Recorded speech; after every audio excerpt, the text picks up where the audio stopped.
guys, ito yung ginagawa natin green tea, yung natural na green tea na mint. Ayan siya. Papakulaan natin ng yan, 5 minutes. Ayan siya. Ayan, hihintayin natin kumulo at bago natin ilagay sa mga baso natin. Ayan siya.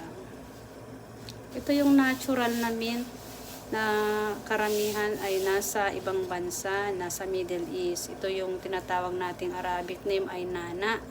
Ayan siya. Ginagamit ito sa mga salad.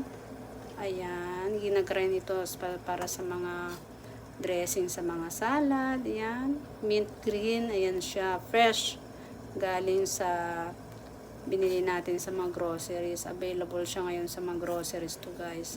Kaya marami tayong makukunan dyan.